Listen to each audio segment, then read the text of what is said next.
ॐ सहनाववतु सहनौ भुनक्तु सह वीर्यङ्करवावहै तेजस्विनावधीतमस्तु मा विद्विषावहै। ॐ शान्ति शान्ति शान्तिः।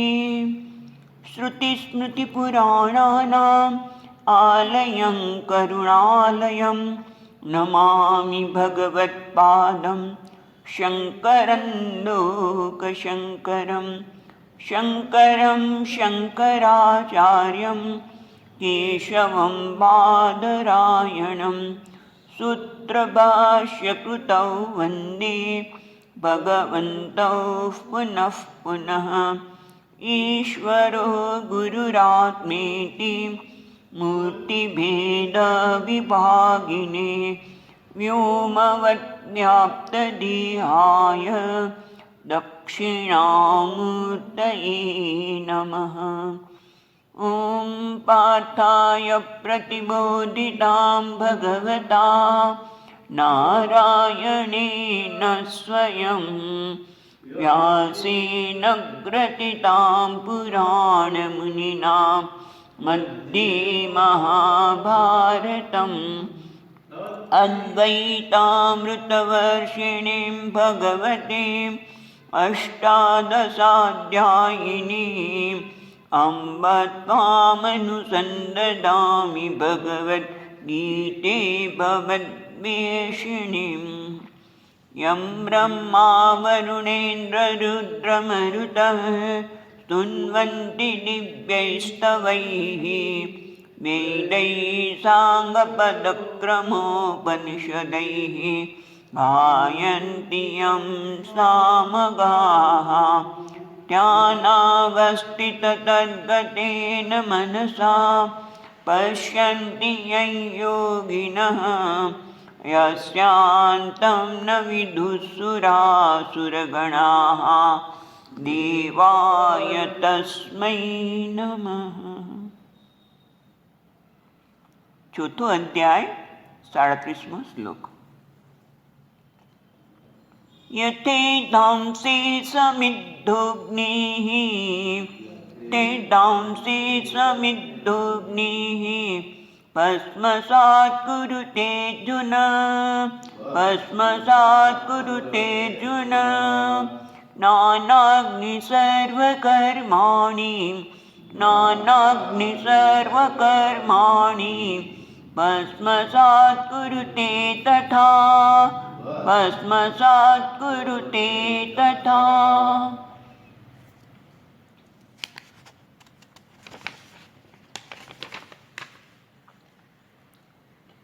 ભગવાન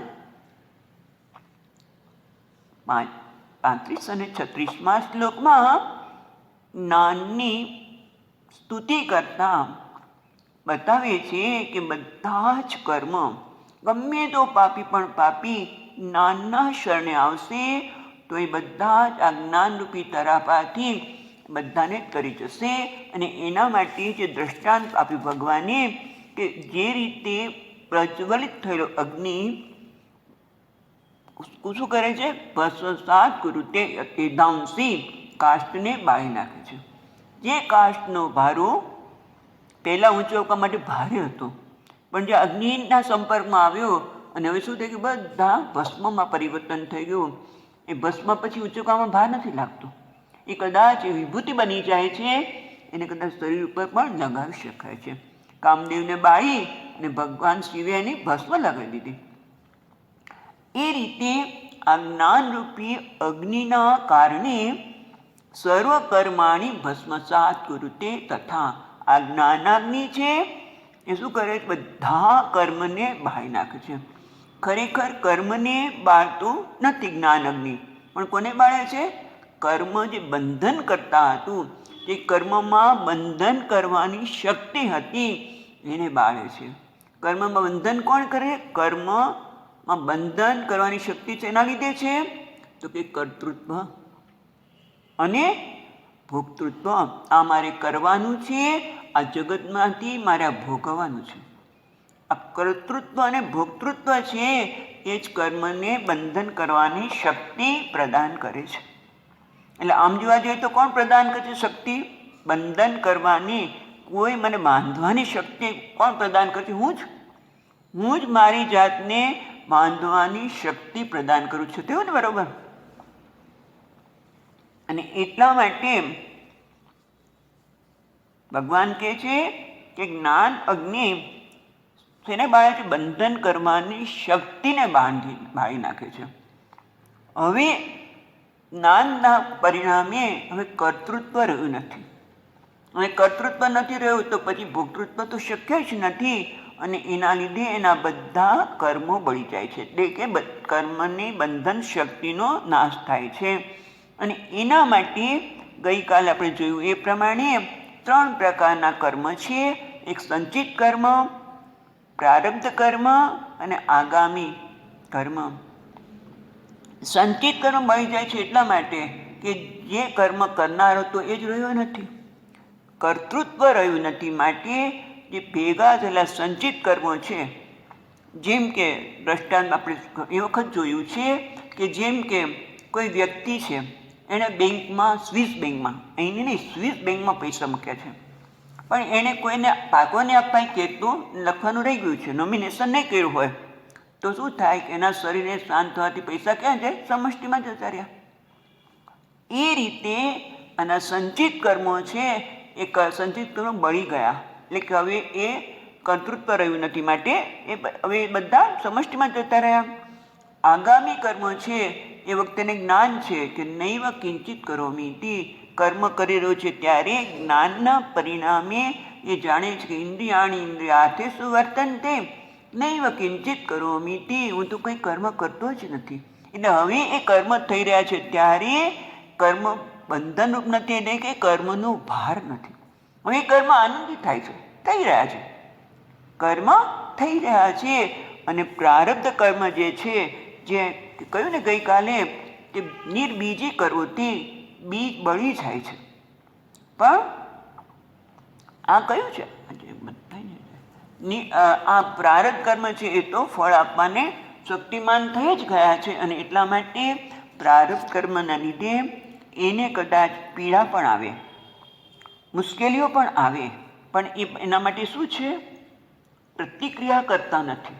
શરીરની પીડા પણ આવી શકે, કોઈ પરિસ્થિતિ અનુકૂળ પણ હોય, પ્રતિકૂળ પણ હોય, પણ એ બંધન કરનારી એટલા માટે નથી રહી, એના માટે કે એ પ્રતિક્રિયા કરતો નથી. દુઃખે સ્વનુદ્વિગ્ન મનઃ, ગઈકાલે જોઈએ પ્રમાણે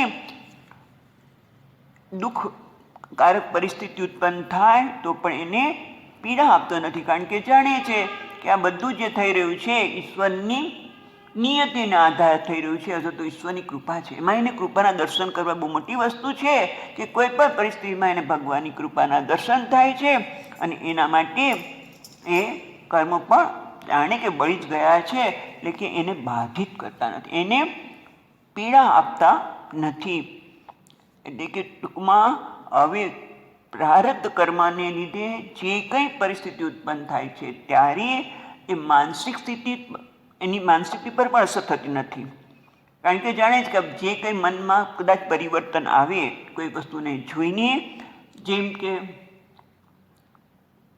રામાયણનો પ્રસંગ યાદ આવી ગયો અચાનક, કે જેમ કે સીતાજીને રાવણ લઈ ગયો ત્યારે રામજી વનમાં રડી રહ્યા છે, આંખમાંથી ચોધાર આંસુ જઈ રહ્યા છે, પણ પછી જે માતાજી આવે છે, પાર્વતી સીતાજીનું રૂપ લઈને આવે છે, ત્યારે કેમ માં તમે એકલા છો?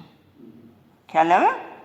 એટલે જ્ઞાનના પરિણામે એ પ્રભુના જ્ઞાનમાં સ્થિત હતા. એટલે ટૂંકમાં કદાચ બહારથી આપણને એવું લાગે પણ ખરું, પણ અંદરથી જાણે છે કે આ જે કાંઈ થઈ રહ્યું છે એ શરીર, મન અને બુદ્ધિના સ્તરે થઈ રહ્યું છે, એની સાથે હું આત્માની કોઈ લેવા દેવા નથી. અને આ રીતે એના બધા કર્મો બળી જાય છે.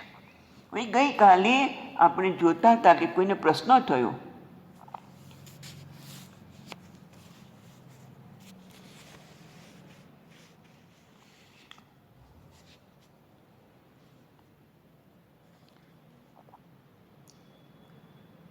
નનુ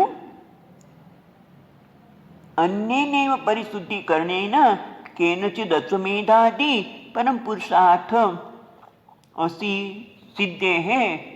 જો તમે કહો છો જ્ઞાનથી બધા કર્મ બળી જાય છે, એટલે કે એના કશું રહેતા નથી, બંધન કરનાર નથી, એ માણસને પવિત્ર કરી દે છે, તો આ જ્ઞાનની જ આવશ્યકતા છે.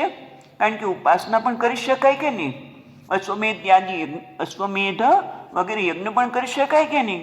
જ્ઞાનની જ જરૂર છે.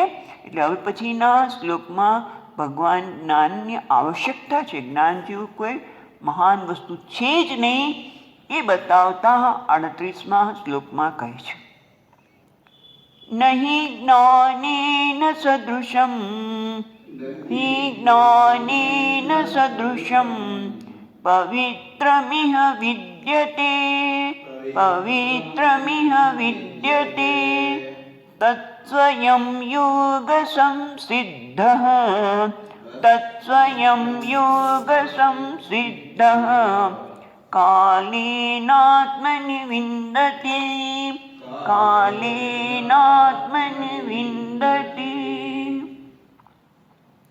એ ભગવાન કહે છે કે નહીં જ્ઞાનેન સદૃશમ, સદૃશમ એટલે એના જેવું, તુલ્ય, પવિત્રમ ઇહ વિદ્યતે, જ્ઞાનના જેવું પવિત્ર, એના તુલ્ય, એને સમાન કોઈ પવિત્ર ઇહ એટલે અહીંયા, ઇહ એટલે વેદે લોક વ્યવહારે છે, ઇહ એટલે શાસ્ત્રમાં અને લોક વ્યવહાર એટલે કે લૌકિક જગતમાં પણ. કારણ કે લૌકિક જગતમાં પણ કેટલી બધી વસ્તુ પવિત્ર કરનાર છે અને શાસ્ત્રમાં પણ પવિત્ર કરનાર વસ્તુની વાત કરી છે. એ બધામાં પવિત્ર ઇહ એટલે અહીંયા શાસ્ત્રમાં અને લોક વ્યવહારમાં ન વિદ્યતે કોઈ જણાતું નથી. જ્ઞાન જેવું પવિત્ર કરનાર એના તુલ્ય બીજું કોઈ નથી.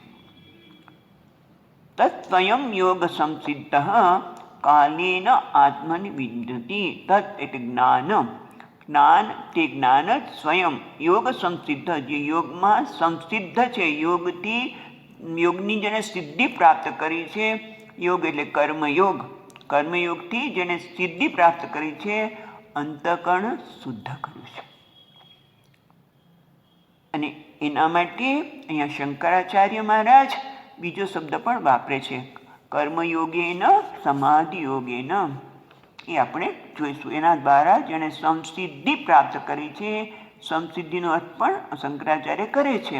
આપણે પહેલાં પણ વાત કરી છે કે ભાષ્ય વાંચતા નથી, પણ એના આધારે જ આ શ્લોકોને સમજીએ છીએ. એટલે કહે છે કે યોગ સંસિદ્ધ કાલેન એટલે સમયમાં આત્મની વિંદતિ, આત્મા એટલે મનમાં, આ સ્વયં તે તદ જ્ઞાનમ, તદ એટલે તે જ્ઞાનને, સ્વયં પોતે જ આ જ્ઞાનને આત્મામાં, પોતાનામાં આ જ્ઞાનને પ્રાપ્ત કરે છે, વિંદતિ મેળવે છે. હવે એ કેવી રીતે એ આપણે વિચારીએ, પણ એ પહેલાં એ વિચારીએ કે જ્ઞાન જેવું પવિત્ર કેમ કોઈ બીજું નથી. કારણ કે આપણે કદાચ ઉપાસના કરીએ અથવા તો ગંગાજીમાં હમણાં કુંભ મેળો આવશે, અનેક લોકો ગંગાજીમાં જઈને સ્નાન પણ કરશે અને ગંગાજી બધા પાપને બાળી નાખે છે. એમાં કંઈ અશ્રદ્ધાનો વિષય નથી, પાપ બાળી નાખે છે. પણ પાપનું કારણ શું છે? પાપનું મૂળ શું છે? તો કે અજ્ઞાન.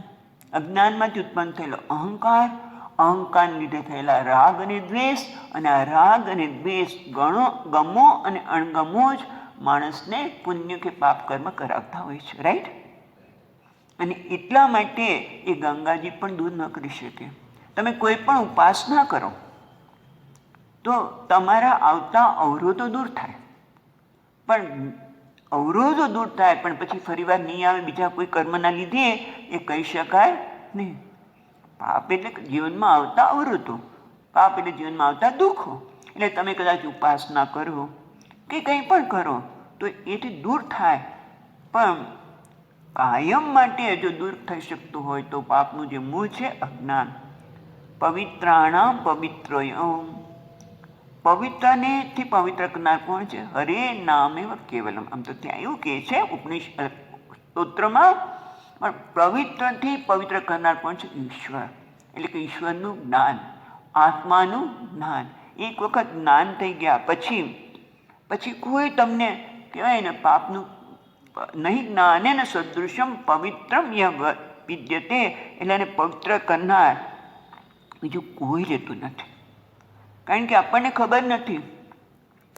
જ્યાં સુધી આ જ્ઞાન ન થાય ત્યાં સુધી કંઈક ને કંઈક આપણે કહીએ ગમે તેટલું ગંગા સ્નાન કરીએ, ઉપાસના કરીએ, દાન આપીએ, બધું જ કરીએ, પણ જે મૂળ છે એ જતું નથી.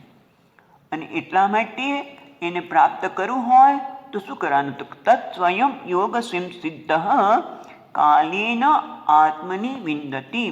આ બહુ સુંદર વાત કરે છે કે તદ જ્ઞાનમ, જો આવું પવિત્ર કરનાર હોય તો પણ બધાને કેમ આ જ્ઞાન થતું નથી? તો કે જે એટલા માટે કે સ્વયં યોગ સંસિદ્ધ યોગેન કર્મયોગેન સમાધિયોગેન સંસિદ્ધ સંસ્કૃત યુગતામ આપન્ન મુમુક્ષ કાલેન આત્મને વિંદતી લભતે. એટલે પ્રશ્ન એ થયો કે પછી આવું સુંદર પવિત્ર કરનાર જ્ઞાન હોય તો બધાને કેમ નથી થતું? કારણ કે એની પાછળ કારણ છે. કારણ કે સંસ્કૃત મનને સંસ્કાર કેળવવાની જરૂર છે, અથવા તો યોગ્યતા પ્રાપ્ત કરીએ તો પ્રાપ્ત થાય. એ તો દરેક વસ્તુ છે. તમારે કોઈ પણ વસ્તુ જોતી હોય તો એના માટે યોગ્યતા આવશ્યક છે. અને એટલા માટે યોગ્યતા કઈ રીતે પ્રાપ્ત કરવાની છે? તો કર્મયોગેન સમાધિ યોગેન. કર્મયોગ દ્વારા, કર્મયોગ એની સાથે ભક્તિ આવી જ જાય, જુદી પડે જ નહીં. તમે કર્મયોગ ભાવનાથી કર્મ ક્યારે કરી શકો? ઈશ્વરને કર્મ સમર્પિત ક્યારે કરી શકીએ આપણે? ભક્તિ હોય તો જ. એટલે કર્મ યોગ દ્વારા જે કંઈ કર્મ કરું છું એ મારા પ્રભુ માટે કરું છું, અને જે કંઈ મળે છે એનો પ્રસાદ છે. તો શું થશે? કે કર્મફળ મારામાં પ્રત્યાઘાત જન્માવતો હતો. છેવટે તો જ્ઞાનથી પૂર્ણત્વ જવાનું છે, પણ જે મોટા મોટા છે અત્યારે તો એટલું બધું ગમા અને અણગમા એટલા બધા છે, રાગ અને દેશ એટલા બધા છે કે મારા મનને આ જ્ઞાનમાં સ્થિત થવા દેતું જ નથી. જો કંઈ આવનાર માટે થોડુંક ફેરફાર છે, પણ ટૂંકમાં બધામાં થોડા ઘણા અંશે રહેલા તો છે જ.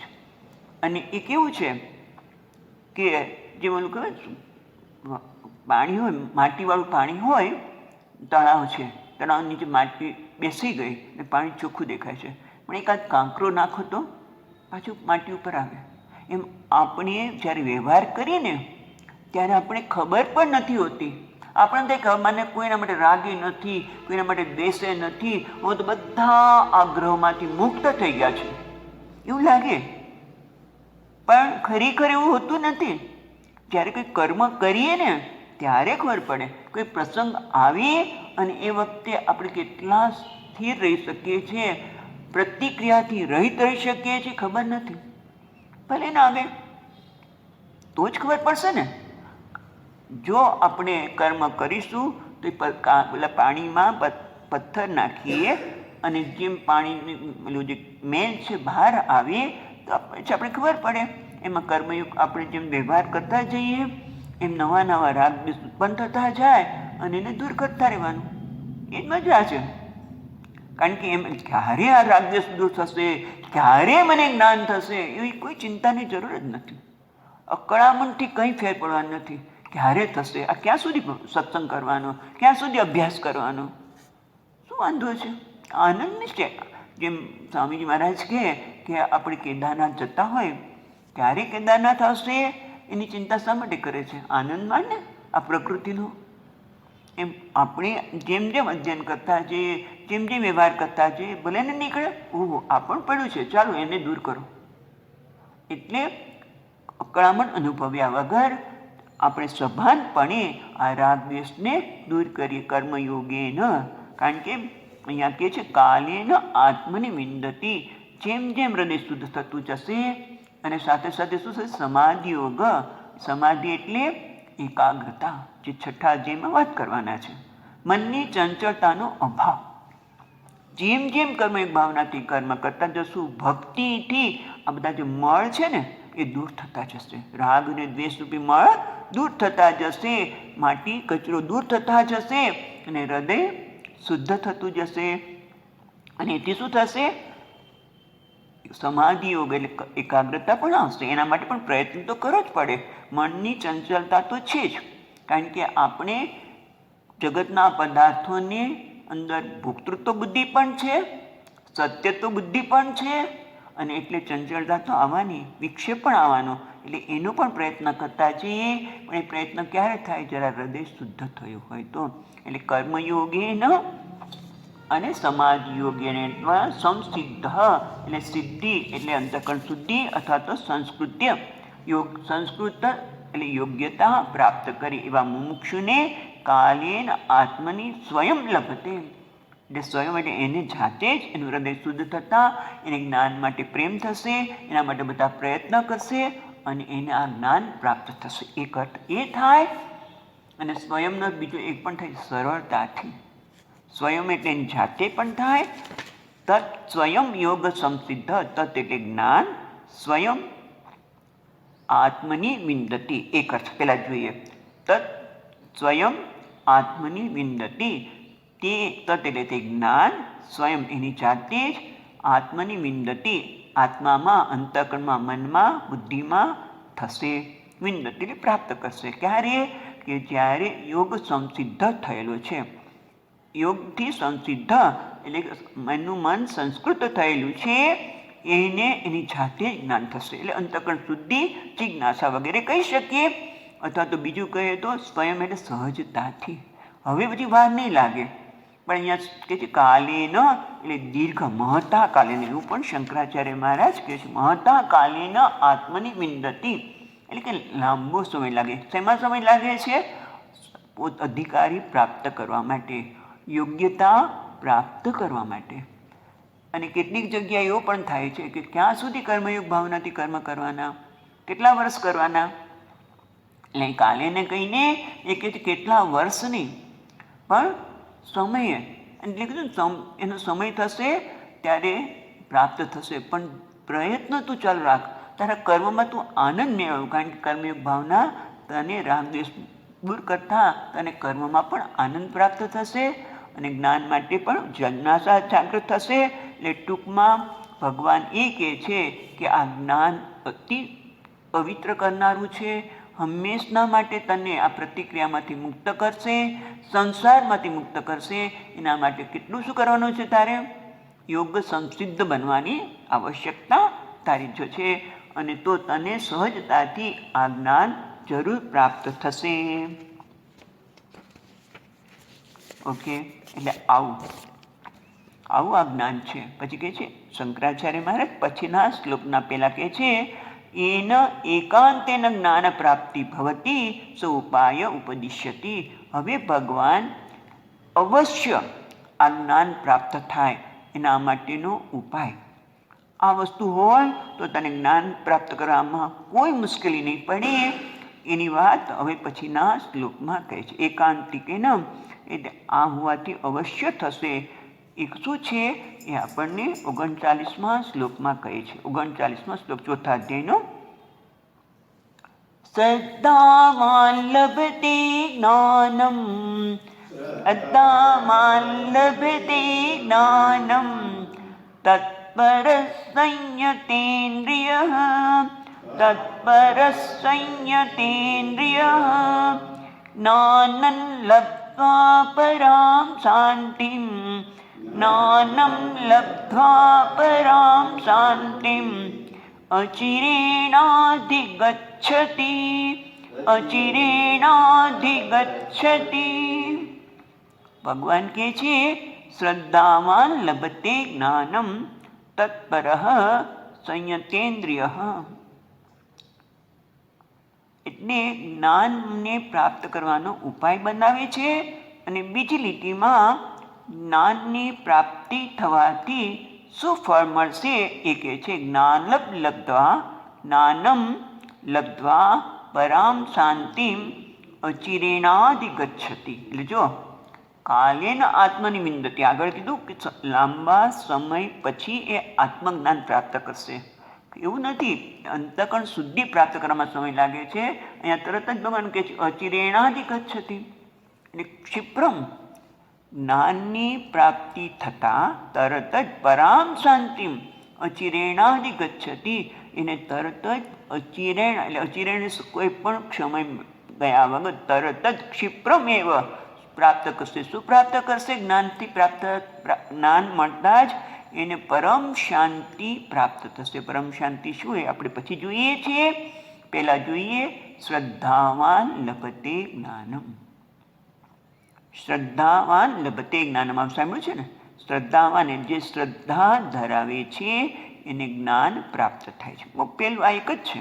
પછી એના પરિપાક રૂપે બીજી પણ વસ્તુ કહે છે ભગવાન. 3 વસ્તુ કહે છે: શ્રદ્ધા, તત્પરતા અને સંયંતેન્દ્રિયમ. તો શ્રદ્ધા એટલે શું? તો કહે છે ગુરુ વેદાંત વાક્યેષુ ઇત્થમ એવ ઇતિ પ્રમારૂપ આસ્તિક્ય બુદ્ધિ. એ મધુસૂદની મહારાજ કહે છે કે ગુરુ વેદાંત વાક્યેષુ ઇત્થમ એવ પ્રમાણરૂપ આસ્તિક્ય બુદ્ધિ, એટલે કે ગુરુ અને વેદાંતના વાક્યમાં ઇત્થમ, આ જ બરોબર છે. ખ્યાલ આવ્યો? આવી બુદ્ધિ ઉત્પન્ન થવી, જેમ કે પ્રમાણ રૂપ, જેમ પ્રમાણરૂપ આસ્તિક્ય બુદ્ધિ. જેમ કે મારી આંખ એમ કહે છે કે આ કેસરી કલર છે, પછી હું એમ નથી કહેતા ના ના કેસરી ન કહેવાય, આ તો પીળો હશે, આ તો લાલ હશે, કેસરી એટલે કેસરી. પછી એમાં મને કોઈ મનમાં શંકા થતી નથી. આ શબ્દ બોલાઈ રહ્યા છે, ઇંગ્લિશમાં બોલે છે, સંસ્કૃતમાં બોલે છે, ગુજરાતીમાં બોલી રહ્યા છે, તો પછી એમાં કાન કે છે આ જે બોલાઈ રહ્યું છે ગુજરાતીમાં જ વાત કરે છે, તો પછી આપણે કોઈ શંકા કરતા નથી. એટલે ઇત્થમ, આ જે બોલાઈ રહ્યું છે આ બરોબર જ છે. જેમ આપણે આંખ, કાન, જીભ, નાક, જેના દ્વારા આપણે જ્ઞાનેન્દ્રિય દ્વારા જ્ઞાન પ્રાપ્ત કરીએ છીએ, એ બધું કેવું છે? પ્રમા, એટલે કે જ્ઞાન. અને એમાં શું છે? આપણે શ્રદ્ધા છે. ક્યારે એની સામે પ્રશ્ન કરીએ છીએ તો કે ના. એ જ રીતે આ ગુરુના વાક્યમાં શાસ્ત્ર જે વેદાંત વાક્ય કહે છે એમાં એને શ્રદ્ધા છે કે હા એ કહે છે બરાબર છે. એમાં પછી વિરોધ થતો નથી. ઘણી વખત વિરોધ થતો હોય છે, અમે જોયું છે. કેમ વિરોધ થતો હોય છે? કારણ કે ઘણું બધું બીજું સાંભળીને આવ્યા હોય. નામ નહીં આપું, એક બેન વાત કરતી હતી કે સ્વામીજી એમ કે શરૂઆતના દિવસોમાં, પછી ને શરૂઆતના દિવસોમાં જ્યારે સ્વામીજી મહારાજ ભણાવતા હોય આત્માના સંદર્ભમાં અને એના માટેના સાધનની વાત કરતા હોય, ત્યારે અમે રૂમ પર જઈને એટલે મને બહુ જ વિરોધ થતો હતો. આ સ્વામીજી ખોટું કહે છે, આ બરોબર કહેતા નથી, આ ગીતા કહે છે એ તો અઘરું છે. એટલે ગીતા જો એક છે જ ને, ગીતામાં બધું જ. અને એમાંય હમણાં વાત કરી છે એ પ્રમાણે હવે તો સુપર, જેમ બધા મોલ ઊભા થઈ ગયા છે એમ આધ્યાત્મ જગતમાં પણ મોલ ઊભા થઈ ગયા એવું લાગે. પણ ખરેખર મૂળ તો આ છે, ઉપનિષદ છે. ઉપનિષદને ઉપનિષદ અને ગીતા કે જુદા નથી. ગીતા ઉપનિષદનો જ ભાગ છે. ભગવાન ઉપનિષદમાંથી જ ગીતાની વાત કરે છે, બીજી નવી વાત તો ભગવાન નથી કહેતા. આ અધ્યાયના પ્રારંભમાં જ ભગવાને કીધું ઇમમ વિવસ્વતે યોગમ. પણ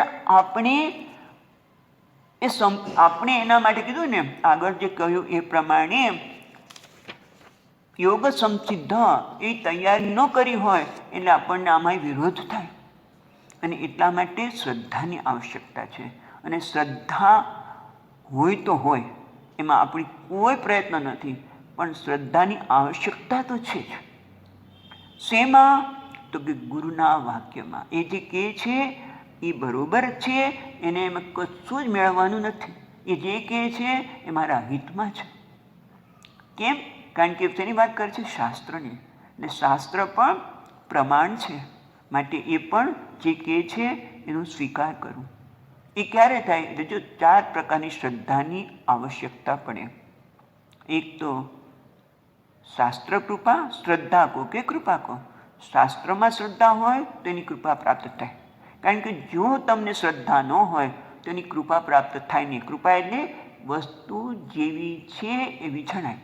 દાખલા તરીકે મને શ્રદ્ધા જ ન હોય ડૉક્ટરમાં, તો પછી મને દવા હું લઉં કે ન લઉં?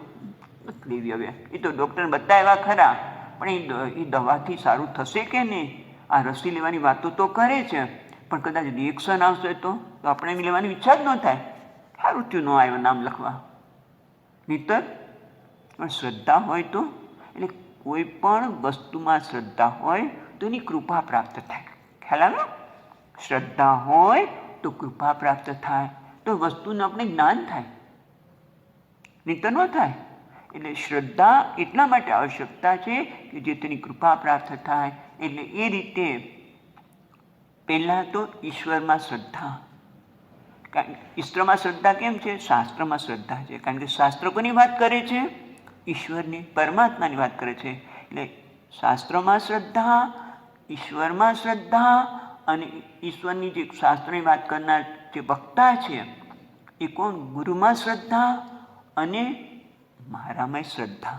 આત્મા કૃપાની પણ આવશ્યકતા છે. આત્મામાં શ્રદ્ધા એ કે છે એ જ્ઞાન હું મેળવી શકીશ, એના માટે મારે જે કંઈ આવશ્યકતા છે હું જરૂર કરીશ. આગળ જે કીધું ને એ પછી તત્પરતામાં જ આવશે. એટલે શ્રદ્ધાવાન લભતે જ્ઞાનમ. એટલે શ્રદ્ધા આવશ્યકતા છે, કારણ કે શ્રદ્ધા હોય તે વસ્તુની કૃપા પ્રાપ્ત થાય, શાસ્ત્રની કૃપા પ્રાપ્ત થાય, ઈશ્વરની કૃપા પ્રાપ્ત થાય, ગુરુની કૃપા પ્રાપ્ત થાય. અને કૃપા પ્રાપ્ત થાય તો શું થાય? વસ્તુનું જ્ઞાન થાય. અને આત્મકૃપા પણ આવશ્યક છે. એટલે શ્રદ્ધાવાન લભતે જ્ઞાનમ. અને શ્રદ્ધા તો છે એટલે શ્રદ્ધાને લીધે બધા વિરોધો સમાઈ જાય ને મન શાંત થાય. અને તો પછી શું આવે? તત્પરઃ, તત્પરતા. અહીંયા કહે છે મંદ પ્રસ્થાનત્વમ તાત્પર્ય વિધુરત્વમ. એટલે શ્રદ્ધા હોય પણ ઘણી વખત મંદ પ્રસ્થાનમ, એટલે કે પ્રમાદ, ઉત્સાહનો અભાવ. મને તમે કહો છો બધામાં શ્રદ્ધા છે, પણ વહેલું ઉઠાતું જ નથી ને, આ તો કામ થતું જ નથી. મને ખબર છે કે મારે સવાર ઉઠીને આ કરવાની આવશ્યકતા છે, જ્ઞાન માટે જપ કરવા હોય કે પૂજા કરવી હોય કે ધ્યાન કરવું હોય, પણ થાય જ નહીં. અને કે મંદ પ્રસ્થાનમ. એટલે એને દૂર કરવા માટે કહે છે તત્પરઃ, તત્પરતા. તત્પરતા એટલે ઉત્સાહ, સમર્પિતા. આ જ્ઞાન મારે પ્રાપ્ત કરવું એના માટે સમર્પણ જોઈએ. જ્ઞાન માટે સમર્પણ, ઉત્સાહ જોઈએ. તત્પર એટલે તે, તેના માટે તત્ એટલે તે જ પરમ છે એવું મને સમજાય તો ઉત્સાહ આવે, નહીંતર ન આવે. અમારા માટે શ્રેષ્ઠ છે, મારે મેળવવું છે એવું થાય તો શું કહે? સમર્પણ, સમર્પિતા. આ જ્ઞાન જ શ્રેષ્ઠ છે. નહીં જ્ઞાનેન સદૃશમ પવિત્રમ ય વિદ્યતે એવું મને જો સમજાય તો શું આવે? શ્રદ્ધા, તત્પરતા, ઉત્સાહ. ધ્યેય માટેની નિષ્ઠા કહીએ તો મંદ પ્રસ્થાનમ. નિષ્ઠા આવે તો ઉત્સાહ આવે, સાવધાની આવે. તત્પરતા એટલે ઘણું બધું અંદર આવી જાય. તત્પરતા એટલે ઉત્સાહ, પ્રમાદનો અભાવ, આળસનો અભાવ. બધું સમજાય છે પણ આળસ બહુ આવે છે. એટલે સત્સંગમાં જવાનું મન તો થયું પણ પછી ક્યાં જવું અત્યારે? તત્પર. તેને નિષ્ઠા, સાવધાની, ઉત્સાહ, સમર્પિતા અને તત્પર. તે એ જ એના માટે પર શ્રેષ્ઠ. તત્પર એટલે તે જ શ્રેષ્ઠ છે એવું સમજાય તો નિષ્ઠા આવે, ઉત્સાહ આવે, સાવધાની આવે. આ બધું જ હોય પણ હજી કંઈક ખૂટે. શું છે? સંયતેન્દ્રિય. એટલે કે છે અસંયતેન્દ્રિય.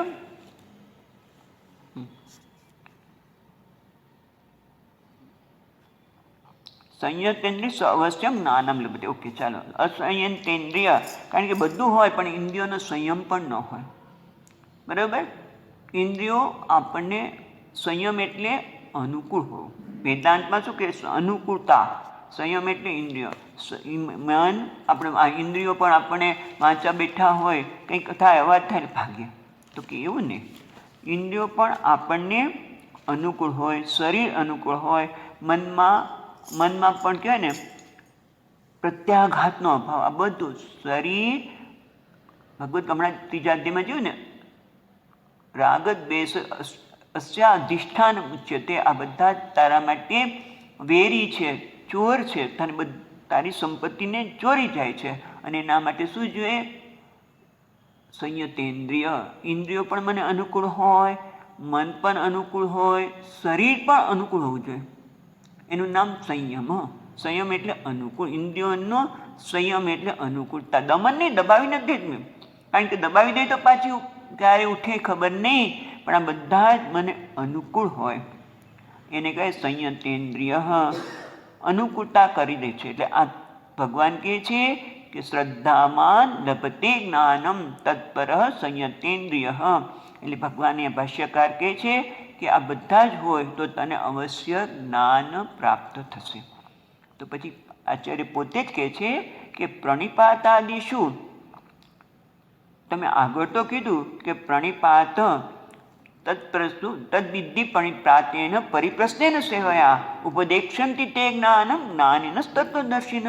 ત્યાં તો તમે જ્ઞાનની પ્રાપ્તિ માટે પ્રણિપાત, પરિપ્રશ્ન અને સેવાની વાત કરી, અને અહીંયા તમે પાછી બીજી વાત કરો છો. તમે શું કરવાનું? પાછું અહીંયા કોઈ શ્રદ્ધાવાન લભતે જ્ઞાન, શ્રદ્ધા, તત્પર અને સંયતેન્દ્રિય. તો આવું કેમ કીધું? તો અહીંયા કહે છે પ્રણિપાતાદિ શું? બાહ્ય અને કાંતિકત્વ અપી માયા વિત્વત્વાદિ સંભવ અસ્તુ. એટલે કહે છે કે આ પ્રણિપાતની બધી વાતો કરી. પ્રણિપાત ક્યારે થાય? તમે કોઈને નમો ક્યારે?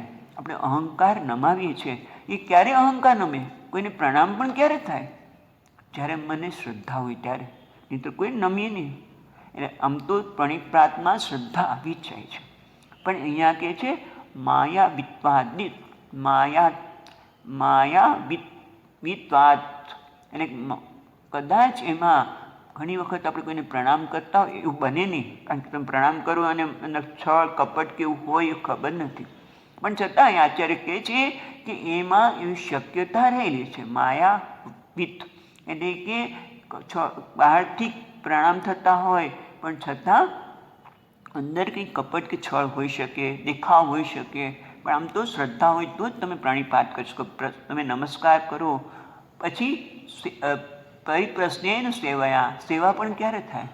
જ્યારે ઇન્દ્રિયોનો સંયમ હોય. સેવામાં ઇન્દ્રિયોનો સંયમ આવી ગયો, પ્રણિપાતમાં શ્રદ્ધા જ આવી ગઈ છે, અને પરિપ્રશ્નેન સેવયા. પ્રશ્ન તમે ક્યારે કરી શકો? જ્યારે તત્પરતા હોય, એ જ્ઞાનમાં નિષ્ઠા પ્રાપ્ત કરવાની ઈચ્છા હોય તો જ તમે પ્રશ્ન કરો, ને તો ન કરો. બરાબર છે ને? પણ છતાં એમ કહે છે કે આ બધા બહિરંગ સાધન છે. પ્રણિપાત, પરિપ્રશ્ન અને સેવા. આમ તો મેં બધું શ્રદ્ધા, તત્પરતા અને સંયતેન્દ્રિય આવી જ જાય છે, પણ છતાં માયાવિત્વ હોઈ શકે. કદાચ એ બહારથી કરતો હોય, અંદર કદાચ જુદું હોઈ શકે, આપણે એવું કહીએ છીએ. અને એટલા માટે આ શ્રદ્ધા માટે તમે એવું કશું ન કરી શકો. શ્રદ્ધા હમણાં જ વાત કરી કે હોય તો હોય, નહીં તો ન હોય. શ્રદ્ધા એની જાતે ઉદય થાય. અને એટલા માટે શ્રદ્ધા, આપણે કીધું ને, આ ગુરુમાં શ્રદ્ધા, ઈશ્વરમાં શ્રદ્ધા, શાસ્ત્રમાં અને આત્મામાં શ્રદ્ધા, એ હોય તો જ્ઞાન અવશ્ય થાય. એટલે કહે છે અવશ્યમ લભતે. એટલે શ્રદ્ધાવાન, શ્રદ્ધા હોય તો તત્પરતા આવે છે, ઉત્સાહ આવે છે. અને તત્પરતા એટલે કે મને જ્ઞાન પ્રાપ્ત કરવું જ છે, ઉત્સાહ પણ આવે, આળસનો પણ અભાવ આવે, સાવધાની આવે. ભાઈ આ જન્મમાં જ મારે જ્ઞાન મેળવવું છે. કેમ? મને શ્રદ્ધા છે, કારણ કે શાસ્ત્ર કહે છે કે તું આત્માના જ્ઞાન પ્રાપ્ત કરે. આત્મવિદ શોકમ તરતી. આત્માના જ્ઞાનથી શોકમાંથી મુક્ત થઈ જાય છે. એટલે શાસ્ત્ર કહે છે મને એમાં શ્રદ્ધા છે, ગુરુમાં, મારામાં અને ઈશ્વરમાં. એટલા માટે તત્પરતા સહજ છે. અને પછી સંયતેન્દ્રિય, ઇન્દ્રિયોનો સંયમ પણ સહજ થઈ જાય. કારણ કે મને આ જોઈએ જ, મારે જ્ઞાન જોઈએ છે, તો પછી શરીર પણ આપણે અનુકૂળ બને. ઘણી વખત આમાં આપણે શરીર માટે પણ બેદરકાર બની જાય છે. શરીરની પણ અનુકૂળતા પ્રાપ્ત કરીએ, એના માટે જે કંઈ કરવાનું છે કરીશું.